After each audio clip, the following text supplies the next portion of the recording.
Makamu wa pili wa rais wa Zanzibar, Hemed Suleiman Abdullah, amesema serikali itaendelea kushirikiana kikamilifu na wataalamu wa fani za usanifu, uhandisi, ukadiriaji na teknolojia katika kutekeleza miradi mikubwa ya kimkakati nchini. Ameeleza hayo kwa niaba ya rais wa Zanzibar na mwenyekiti wa Baraza la Mapinduzi, Mheshimiwa Dr. Hussein Ali Mwinyi, alipofungua mkutano wa pili wa taasisi ya usanifu, wahandisi na wakadiriaji majengo Zanzibar. Mheshimiwa Hemed alifahamisha kuwa katika ujenzi wa miradi hiyo ya maendeleo, serikali imetoa nafasi ya upendeleo kwa wakandarasi wazawa ili waweze kutumia elimu na ujuzi walionao katika ujenzi wa nchi yao. Ripoti za AyoTV hapa Zanzibar, mimi ni Tosa Tizedey. Natumia fursa hii kuwasihi wahandisi na wakandarasi wote kuhakikisha mnazingatia ujenzi wenye viwango pamoja na kanuni na taratibu zote zilizowekwa na mamlaka husika ili kuepusha majanga yanayoweza kujitokeza. Ndugu washiriki na ndugu wageni waalikwa, nimefurahishwa sana na namna taasisi hii inavyojielekeza na hasa kwa ule utaalamu ambao unakwenda kuwasaidia wazawa. Ndugu zangu, serikali yetu tunathamini sana mchango wa taasisi hizi na tutaendelea kushirikiana na wakandarasi, wahandisi na wakadiriaji majengo wazawa kwanza kabla ya kuangalia maeneo mengine.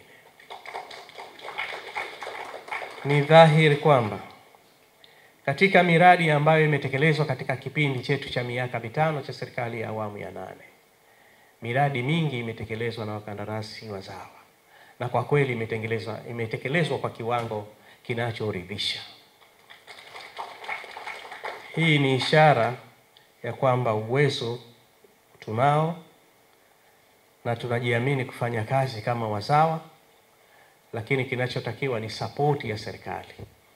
Nasi tuahidi serikali yetu ya Mapinduzi ya Zanzibar na serikali ya Jamhuri ya Muungano wa Tanzania, tutaendelea kuwaamini wakandarasi wazawa na tutahakikisha kwamba kila kinachowezekana ambacho kinastahili kufanywa na serikali tutafanya hivyo, kuendelea kujenga uwezo na kujiamini zaidi kwa ajili ya kufanya miradi mikubwa ndani ya nchi yetu. Mnapotekeleza majukumu yenu, kwa hakika mnaisaidia serikali, kwa hakika mnasaidia maendeleo katika nchi yetu. Shughuli mnazozifanya ndio uhai. Unaweza ukasema mengine, kilimo uhai, unaweza ukasema afya, lakini pia na umuhimu wa taasisi hii ni uhai. Mheshimiwa mgeni rasmi, nilisema hivyo kwa sababu wakikosea katika ubunifu wao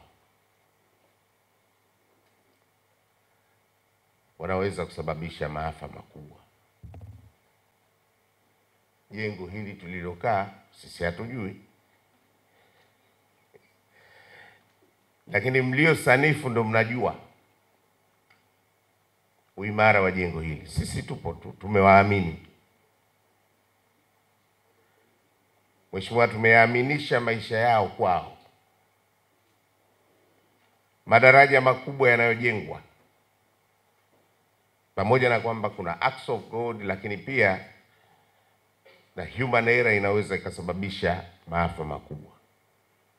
Kwa ni taasisi muhimu kwa maisha ya binadamu, kwa uhai wetu, lakini pia kwa maendeleo ya kiuchumi, lakini pia maendeleo ya kijamii. Taasisi yetu pia imeshiriki mwaka jana katika mkutano mkuu wa East African Institute of Architects uliofanywa mjini Mombasa na kikao cha baraza kuu la taasisi hiyo kilichofanywa Arusha. Pia tulipokea msafara wa ziara ya mafunzo ya wanafunzi wa fani ya usanifu kutoka vyuo vikuu mbalimbali vya Afrika Mashariki. Kwa kushirikiana na taasisi ya usanifu ya Tanzania Bara AAT, tunatarajia Zanzibar katika mwezi Julai mwaka huu wa mwenyeji wa mkutano mkuu wa East African Institute of Architects ambao itafikia miaka 113 tokea kuanzishwa kwake.